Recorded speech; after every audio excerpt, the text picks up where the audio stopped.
Greetings. Welcome to a premiere episode of Top in Business. My name is Laban Cliff Unserio. This is a show that gives you all you need to know in matters finance, economy, corporate news from Kenya and around the region. Before we begin, here are some of the highlights of the news-making headlines in the region.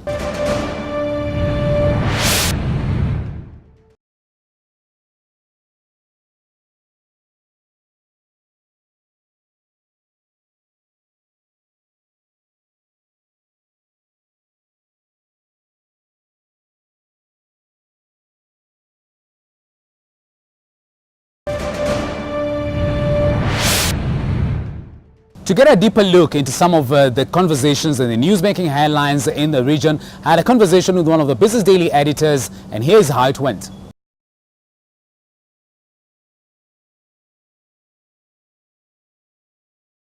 I'm joined by Alan Odhiambo, who's the opinion editor right here at the Business Daily, to just give us an inside look into some of these stories and more. Alan, thank you so much for speaking with us. Top of mind, you mentioned the focus by Treasury to, delve deeper into the affordable housing, which is actually a big four agenda by President Uhuru Kenyatta. The story elicited a lot of reaction, especially amongst Kenyans. Why so? Yeah, I think affordable housing remains a big problem to much of the Kenyan population. So by forming this company, what Treasury is trying to do is just give access to affordable funds to a wider section of the Kenyan society. So they'll finance this company using bonds, proceeds from bonds. And then the money will be taken down to banks and SACCOs for on lending to their membership. So generally it's a positive concept that will help address the housing shortage in the country. Great. This other day, we've seen the Capital Markets Authority, of course, kind of delving deeper and, kind of wielding its powers as a regulator in the capital markets.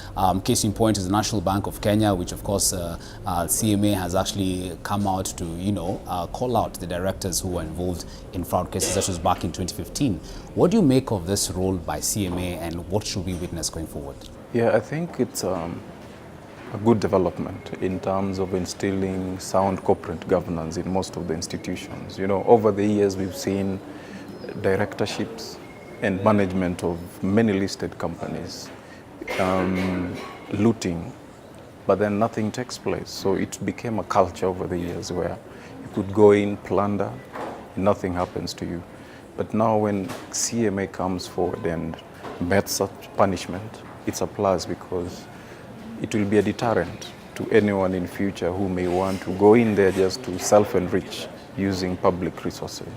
So we look forward to seeing more of this as a way of, instilling positive corporate governance in all the companies, listed and even the non-listed ones.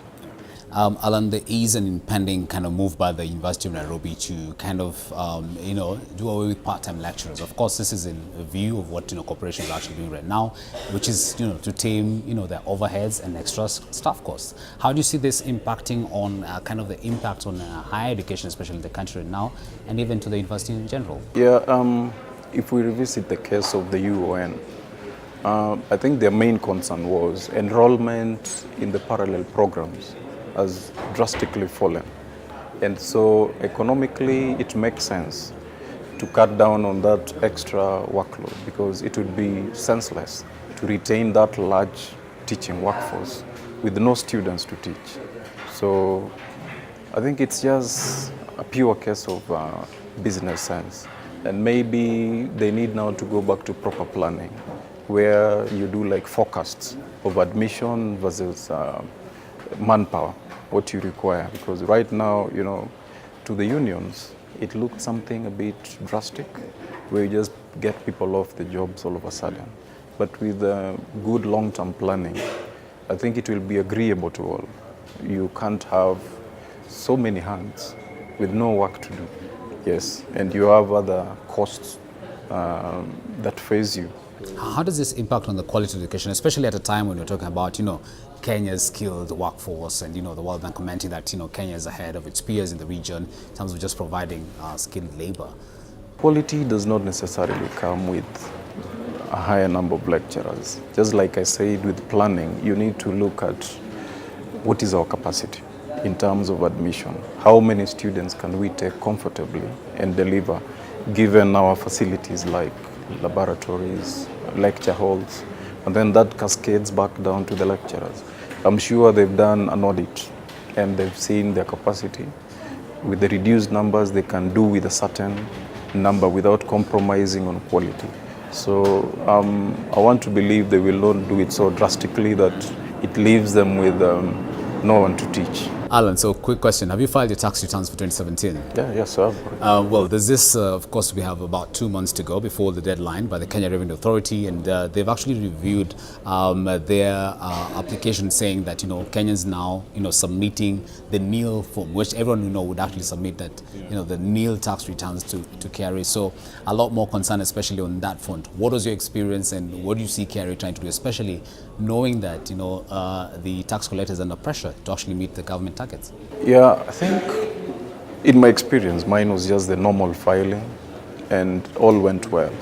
But I think the whole concept of now tightening the belt on nil returns is just to arrest, there are people who make fictitious filings where you make some money, but because there's that provision where you can easily just go and say, I didn't make any money, so I have no tax to file.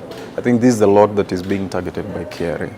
So what they're doing, they want to have a system where when you make that claim, they're able to trace back, and establish that indeed you're saying the truth. And if you're found to be having acted contrary to the truth, then you face the law. So it's like, they commit you to your word.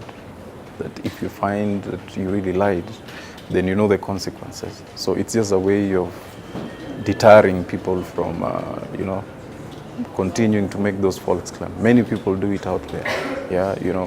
They make a lot of returns, big revenue, but they claim they have no tax to declare. So I think it's just a deterrent measure, nothing big to worry about. Right. So the revenue, collector would actually be on course to meet the target, which is pretty high. The government has reviewed, especially moving from 1.6 trillion to now 1.3, which, they're trying to inculcate technology in the use of collecting taxes. But this just seems to be a difficult job to do. Yeah, actually, compliance is, it's nothing that you can force on people. It starts from an individual. So it's something that will take time, it will need a lot of advocacy. And then easing the process for people to come forward and file taxes. So I think it will all depend on the public goodwill, but it will take time. It's not guaranteed they would meet those targets, but it's about public goodwill. Alan, what stories are you looking out for next week? Perhaps that we should stay tuned for. Okay, next week, of course, we have the World Health Day.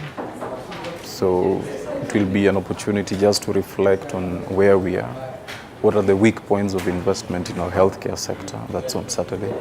And then we just got it into the long rain season, so we need to look at farmers. How prepared are they for planting or production?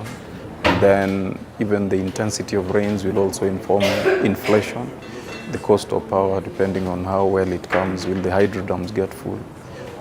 The water supply systems, are we going to see them normalize because of sufficient rains? So I think those are the major things we need to look up going into next week. All right, Alan Odhiambo, we'll stay tuned. Thank you so much for speaking with us. Karibu sana. Thank you very much for your time. Well, that has been Alan Odhiambo, who's the opinions editor right here at the Business Daily, just giving an inside look into some of those quick highlight news that we mentioned earlier on to the program.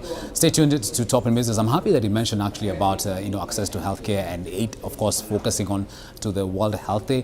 After the break, we'll be speaking to Philips CEO for Africa, just looking towards how Philips is helping aid accessibility to health. Stay tuned.